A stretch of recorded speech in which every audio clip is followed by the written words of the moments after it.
Most people visit Lisbon and leave thinking they've seen it all. The trams, the tiles, the view from the castle. But what they don't realize is they've only scratched the surface. What if I told you 3 days is enough to experience the real Lisbon? The hidden miradouros where locals watch the sun melt into the Tagus. The fado bars tucked into narrow Alfama alleyways. The bakeries that have been perfecting pastel de nata for generations. If you follow the right plan, I'm about to show you exactly how. And at the end of this itinerary, we'll share some essential tips you need to know before visiting Lisbon for the first time. Let's dive in. Day 1. First taste of Lisbon. Lisbon doesn't hit you all at once. It slowly reveals itself. First in the sound of a tram rattling uphill, then in the warm smell of fresh pastel de nata drifting from a bakery doorway, then in the way the city glows gold against the Tagus River, as if every rooftop was built to catch the light. And for your very first day, that's exactly how you want to experience it. Not rushing from monument to monument, but letting Lisbon introduce itself properly. So today is about getting your bearings, tasting the food, wandering the old neighborhoods, and ending the day out on the water with one of the most beautiful sunsets in Europe. Morning, Graça, and the food tour. Start your morning in the Graça area, one of Lisbon's oldest and most atmospheric neighborhoods. The streets are steep, the buildings faded and beautiful, laundry hangs from balconies, and around almost every corner there's another view worth stopping for. This is exactly why a tuk-tuk food tour works so well on day 1. Lisbon is built on 7 hills, and those hills can wear you out fast, especially when you've just arrived. A tuk-tuk lets you cover more ground without burning your energy in the first 3 hours. And a food tour gives you something most travelers don't get straight away: local context. Instead of just seeing Lisbon, you start understanding it. Your first stop should be Miradouro da Graça. From up here, Lisbon opens up in layers: orange rooftops, church domes, the river, and in the distance, the red bridge that earns the city its little San Francisco comparison. It's the kind of place where you stop talking for a second.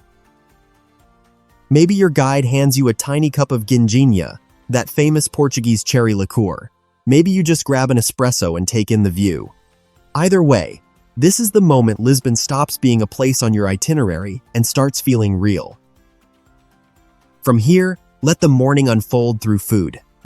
A proper local tasting in Lisbon might include fresh bread, cured meats, creamy cheeses, smoky chorizo sizzling over a small flame, and a glass of vinho verde, light, slightly sparkling, and dangerously easy to drink. You're not just eating, you're learning the city's rhythm, picking up recommendations, and building a mental list of places to return to. Insider tip. By the end of the morning, you'll likely have dinner suggestions, pastry spots, and maybe even a fado show lined up, all from your guide. That local knowledge is worth as much as any guidebook. And then comes one of Lisbon's sweetest rituals, your first pastel de nata of the trip. Places like Mantiqueira are known for getting it exactly right. The shell flaky, the custard still warm, a little cinnamon on top. It's simple, it's iconic, and somehow it tastes even better because you're in the exact city where it belongs. Mid-morning, Praça do Comércio and Baixa. After that first slow and flavorful introduction, make your way toward Praça do Comércio. This is one of Lisbon's grandest spaces, and it feels completely different from the tight streets and hilltop viewpoints you've just left behind.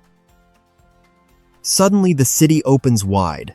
The river is in front of you, elegant yellow arcades frame the square behind you, and the Rua Augusta Arch pulls your eye straight back into the heart of the city.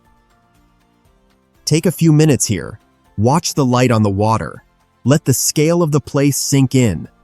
Then head up through Rua Augusta, one of the liveliest streets in central Lisbon, tiled facades, open cafes, and the constant rhythm of people moving between neighborhoods. A short detour brings you into Rocio Square, where the patterned pavement, the fountains, and the theatrical energy of the plaza make you want to keep wandering just a little longer. Insider tip.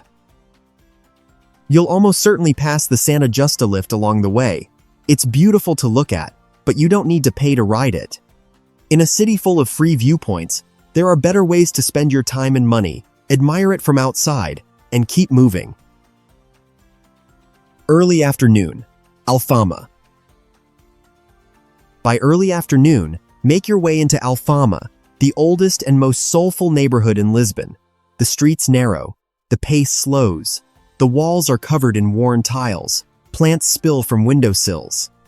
The smell of grilled sardines drifts through the air, and somewhere in the distance, maybe from a half-open doorway, you catch the sound of fado. Alfama isn't a place you rush, it's a place you wander. Let yourself get a little lost here. Turn down the streets that look interesting. Pause at tiny stairways. Look back often, because some of the best views appear when you least expect them. Two viewpoints here are unmissable. Miradouro da Santa Luzia feels almost made for postcards. Tiled benches, flowering vines, church towers, the river stretched out beyond it all. And just a few steps away, Portas do Sol opens up another sweeping panorama over Alfama's rooftops and domes. These aren't places to spend 5 rushed minutes. They're places to feel Lisbon. Lunch, traditional Portuguese. By now, it's time for lunch. Keep it traditional and find a neighborhood tavern. Order bacalhau, a bras, shredded cod with eggs and potatoes, or grilled octopus if you want something a little more special. Alfama has small restaurants where lunch feels less like a break and more like part of the cultural experience. This is also the moment to slow down. A first day in Lisbon should feel full, but not exhausting. Have a glass of wine. Stay a little longer than planned. The evening ahead is worth saving your energy for. Afternoon, São Jorge Castle. After lunch, head uphill to São Jorge Castle. You've seen it from almost everywhere today, and by the time you walk through the gate, it already feels familiar. But standing up there, looking out over the entire city and the Tagus River, Lisbon suddenly makes complete sense. A mosaic of terracotta, stone, and light. You can trace every neighborhood you've already walked through.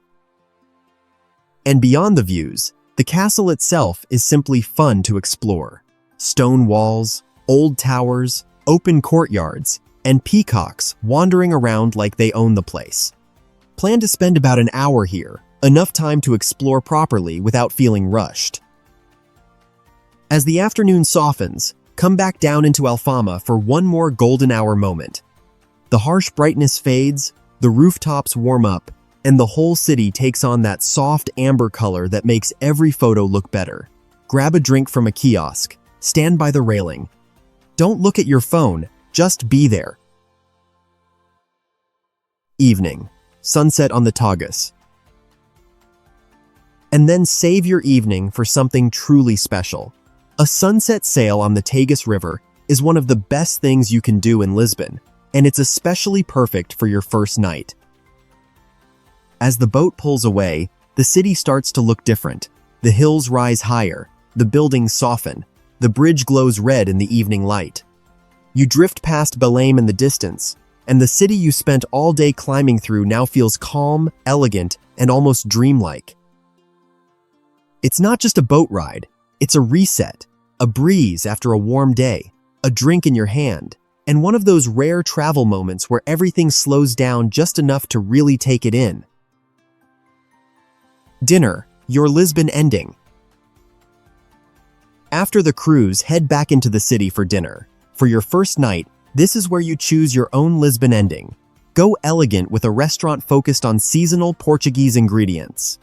Stay cozy in Alfama with traditional dishes and live fado, or simply pick the place that feels right in the moment. Because by now, the city has already started telling you what kind of trip this is going to be. Maybe you want candlelight and music. Maybe you want seafood and wine. Maybe you want one more pastel de nata on the walk home. That's the beauty of Lisbon. Even when you have a plan, the city still leaves room for spontaneity. And that's exactly how day one should end. Not with the feeling that you checked off a list, but with the feeling that Lisbon has only just begun to open up. You've tasted it, you've seen it from above, you've drifted past it at sunset, and tomorrow, you go deeper. Here's the thing about Lisbon. The sunset cruises on the Tagus fill up fast. São Jorge Castle gets busy by midday, and the best tuk-tuk food tours, fully booked days in advance. Nothing kills the magic of a perfectly planned itinerary faster than standing in line for 2 hours, or worse, finding out it's sold out when you arrive. If you want to follow this 3-day itinerary the way it's meant to be experienced, you need to book ahead. Not maybe, not if you feel like it, you need to. On screen, you'll see 2 QR codes for the most reliable platforms we trust: Get Your Guide and Viator. Scan 1. Book your tickets now. Skip the line options when available. Because the difference between a good trip and an unforgettable one often comes down to what you planned before you even left home. We've also added direct booking links in the description below with skip-the-line access where it matters most. Don't leave this to chance. Lisbon rewards those who come prepared. Day 2. The Icons of Lisbon. There's a moment, somewhere between your first coffee and your second pastel de nata, where Lisbon starts to feel familiar. You recognize the rhythm of the streets. You know how the light hits the rooftops. You've already climbed a few hills, and you're starting to understand how to pace yourself. That's exactly why Day 2 is the perfect time to see Lisbon's most iconic landmarks. Because now, you're not just seeing them, you're experiencing them with context. So today we're heading west, toward the river, toward history, and toward some of the most important monuments in all of Portugal. Morning Belém. Start early. Not just because it's good travel habit, but because Belém is one of the busiest areas in Lisbon, and timing here makes all the difference. From central Lisbon, you can reach Belém by tram, train, or Uber. The tram ride along the river is by far the most scenic. The train is faster and cheaper. Either way, aim to arrive around 9 a.m., before the crowds change the experience completely. Your first stop is Belém Tower. Standing at the edge of the Tagus River, this 16th century fortress once guarded the entrance to the city. But more than that, it marked the beginning of something far greater. This is where explorers once departed, sailing into the unknown during Portugal's age of discovery. Early in the morning, before the tour groups arrive, you can actually feel that sense of departure. The light is softer, the river is calm, and for a brief moment, the city feels quiet. Insider tip. Going inside the tower is not essential. The lines get long, and the interior visit is relatively short. Unless it's truly on your list, enjoying it from the outside is often the better experience.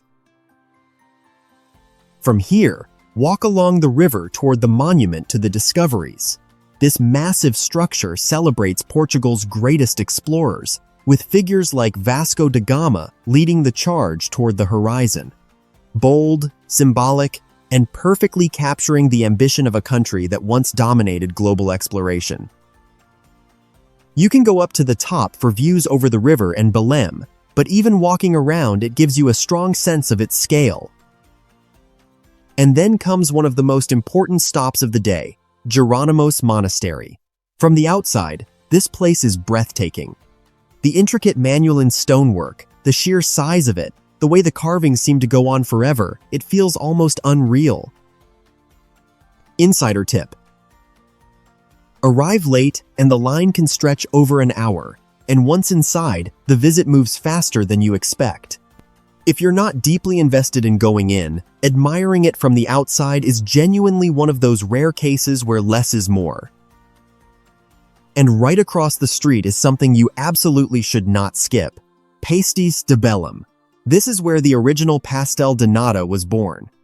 A recipe from the 1800s, created by monks, and still closely guarded today. Yes, there will be a line. Yes, it will be busy. But this is one of those experiences that's actually worth it. Order a couple, add a little cinnamon, take your time, because even if you already had one on day 1, this one still feels different. Midday, back to the city center. By late morning, Belém has filled up, so instead of staying too long, head back toward the city center for lunch. You have two directions you can take. If you want something quick and local, go for a bifana, juicy pork marinated in spices and wine, served in a simple roll, often for just a couple of euros. It's messy, it's simple, and it tastes better than it has any right to. If you're in the mood for something slower and more atmospheric, find a small restaurant in Chiado or Baixa. Sit down, order something local, and have a glass of wine. Because Lisbon is not a city you rush through. Afternoon, Alfama revisited. After lunch, head back into Alfama. Yes, you were here yesterday, but now it feels different. You're not discovering it anymore. You're revisiting it. And that changes everything. Thank you for watching. Instead of trying to see everything, focus on what you missed. A street you didn't take, a viewpoint you didn't stay at long enough, a cafe that caught your eye but didn't fit the schedule. This is also the moment to visit Lisbon Cathedral, one of the oldest buildings in the city. The exterior feels almost fortress-like, strong and weathered. But step inside and you find something very Portuguese. Those iconic blue and white tiles, quietly telling stories across the walls. Evening, Fado, in Alfama. As evening falls, Alfama transforms. The streets grow quieter, the lights soften, and inside small restaurants, voices begin to rise, slow, emotional, and deeply rooted in Portuguese culture. Fado is not just music. It's storytelling. It's nostalgia. It's something you feel even if you don't understand a single word. Booking a dinner with a live Fado performance is one of the most authentic ways to end your second day in Lisbon. Expect a slower meal, multiple courses, and moments of complete silence when the music starts. No phones, no distractions, just the voice, the guitar, and the atmosphere of a city that has been telling stories for centuries. If Fado isn't your thing, head to Bairro Alto instead, where Lisbon shows a completely different side of itself. Lively streets, bars spilling onto sidewalks, music and laughter in every direction. Two completely different endings, both equally Lisbon. Because by now, you've seen the landmarks, tasted the food, and walked the streets, but more importantly, you've started to understand the rhythm of this city. And tomorrow, you leave Lisbon behind, just for a moment, to discover something even more magical. Planning your trip to Lisbon? We've created the ultimate free Lisbon travel guide, packed with everything you need to make your trip unforgettable. Inside, you'll find the best times to visit, what to see and when, where to stay, our top hotel recommendations, essential travel gear you can't forget, complete day-by-day itineraries, what to eat and where to find it, cultural etiquette tips, transportation hacks, and so much more. This isn't just a guide, it's your complete roadmap to experiencing Lisbon like a local, without the stress, without the guesswork, and without missing a thing.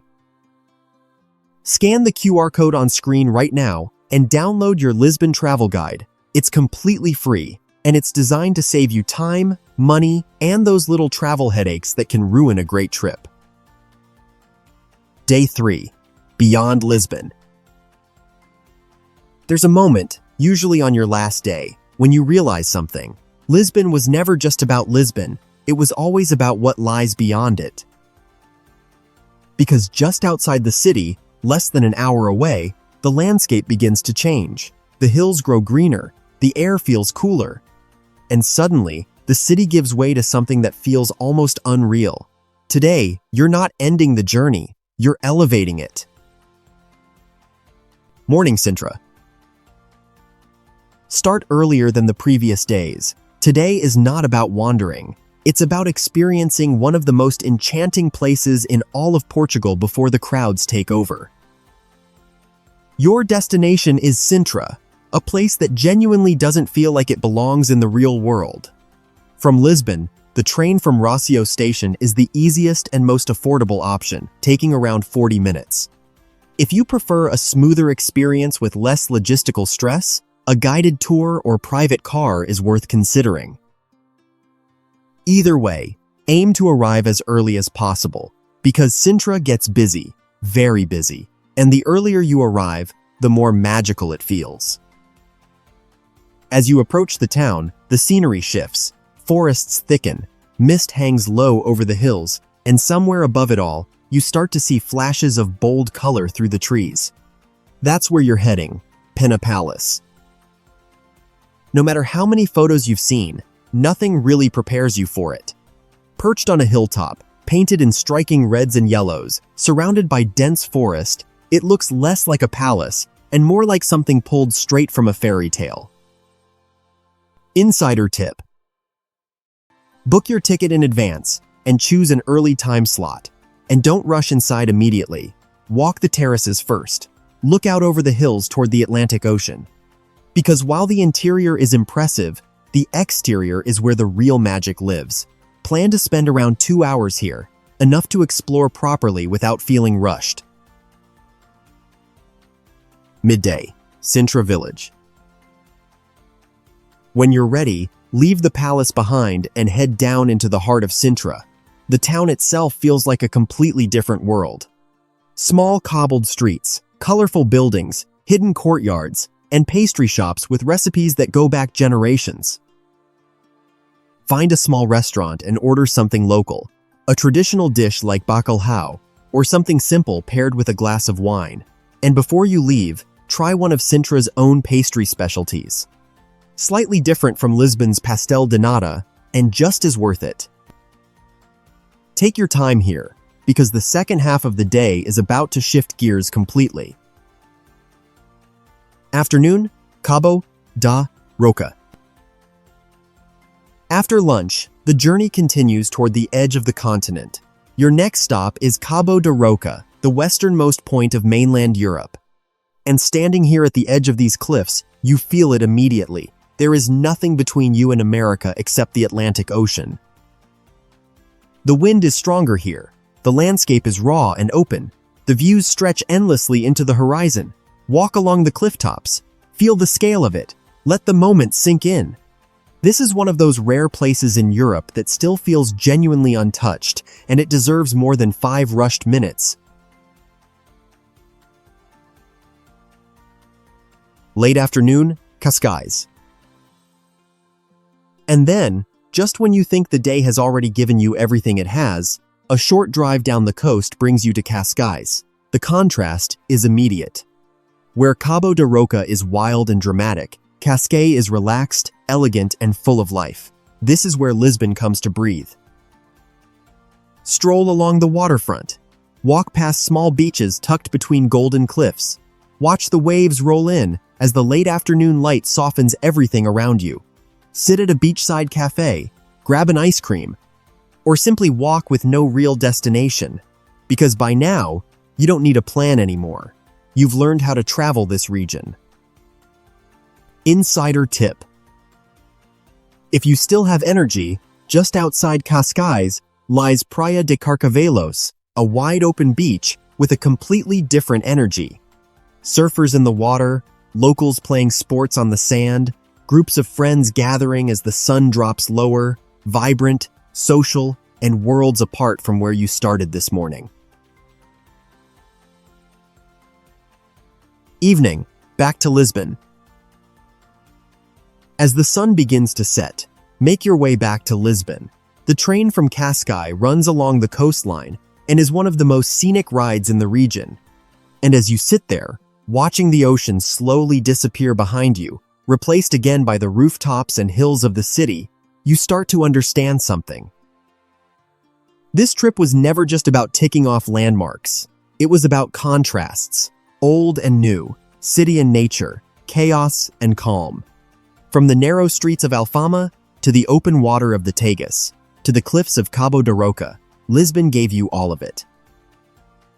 And maybe that's why it stays with people, not because of one single moment, but because of how all those moments come together. Even after 3 days, it still feels like there's more to discover. We also want to remind you again to book your tickets in advance. Lisbon's top attractions sell out fast.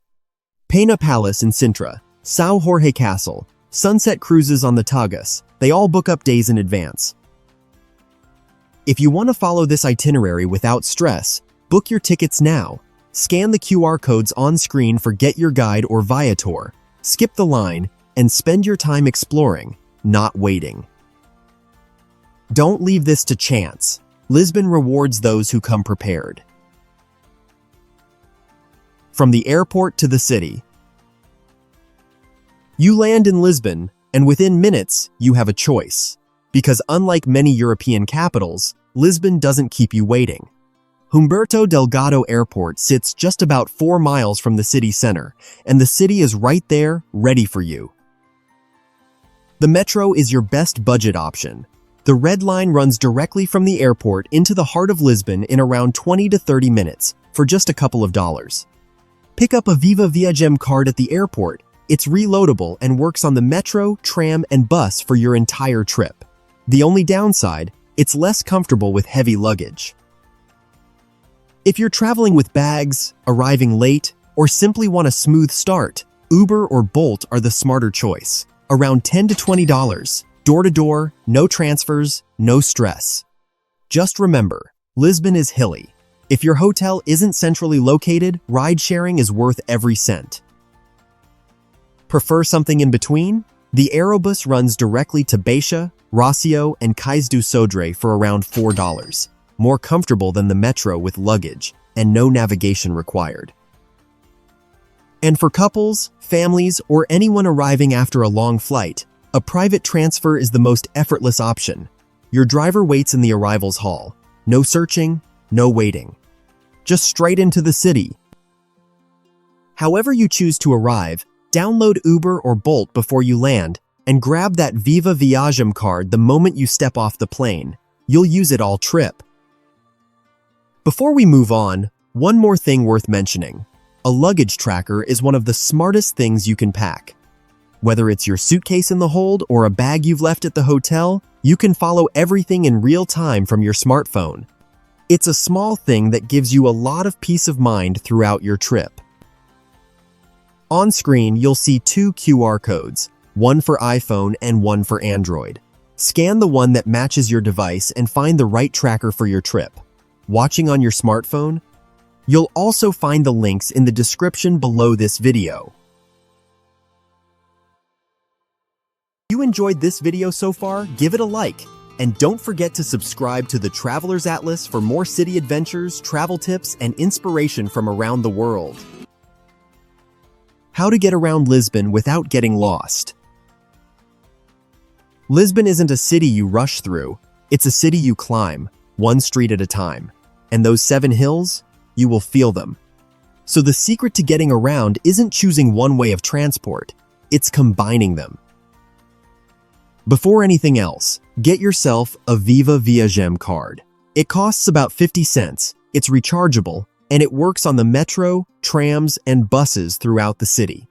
You can load single rides or a 2-4-hour unlimited pass for around $7 to $8. This card is your best travel companion in Lisbon. The metro is fast, cheap, and reliable for covering longer distances between major areas, but it doesn't reach the historic hills well. Use it to get close, then switch to something else. That something else is often Tram 28. It winds through Alfama, Graça, and Baixa, going exactly where the metro can't. It's scenic, it's authentic, and it's genuinely useful. Just ride it early morning or late evening to avoid the crowds, and keep an eye on your belongings. For everything in between, Lisbon buses are underrated and go almost everywhere. Less crowded than the trams, and Google Maps works perfectly for navigation. And then there's your secret weapon, Uber or Bolt. Cheap by European standards, and absolutely worth it when you're facing another steep hill at the end of a long day. Use it strategically, and save your energy for the moments that actually matter. One last essential for exploring Lisbon, an anti-theft backpack. Made from strong anti-scratch and anti-cut fabric, with hidden zippers on the main pocket and a secret pocket at the back, it keeps your belongings safe through every tram ride, hilltop viewpoint, and narrow Alfama alleyway. On screen, you'll see a QR code to order the exact same anti-theft backpack we use on all our city trips. You'll also find the link in the description below this video. Travel smart, travel safe, and enjoy every moment of Lisbon. Best time to visit Lisbon. Lisbon doesn't have just one season. It has moods, and depending on when you visit, your experience can feel completely different. So the real question isn't just when to go, it's what kind of Lisbon you want to experience. Spring, from March through May, is the sweet spot for most travelers. Temperatures sit comfortably between 60 and 75 degrees Fahrenheit. The hills are greener, the light is softer, and the city feels energetic without being overwhelming. Crowds are manageable, and prices are reasonable. If you want the perfect balance, this is your window. Summer brings a completely different energy. June through August means street festivals, late sunsets, and warm nights filled with music. Especially in June, during the Santos Populares Festival, Lisbon turns into one big celebration. It's electric, but it's also hot, crowded, and at its most expensive. Still worth it if you don't mind the intensity. Fall is Lisbon's best-kept secret. September and October offer golden light, a relaxed atmosphere, and an ocean that's still warm enough to swim in. The summer crowds are gone, prices drop, and the city slows down just enough to feel like itself again. If you want Lisbon without the chaos, this might be your answer. And winter, from November through February, is for those who prefer calm over crowds, low prices, empty viewpoints, and a more authentic side of the city. There's some rain and shorter days, but also a quieter Lisbon that feels almost entirely your own. Best overall, spring, best energy, June, best hidden gem, September, best for budget, winter. Every season has its version of Lisbon. The only question is which one is yours. Where to stay in Lisbon, best neighborhoods explained. Where you stay in Lisbon changes everything, because this isn't just a city of neighborhoods, it's a city of different worlds, all stacked on top of each other, and the one you choose becomes your Lisbon.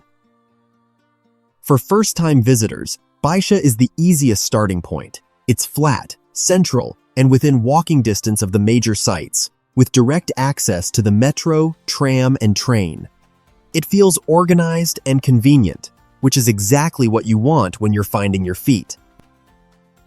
Just uphill, Chiado offers more personality, historic cafes, elegant streets, great restaurants, and that perfect balance between calm and lively. If you want Baixa with more character, Chiado is your answer. For the most authentic experience, stay in Alfama.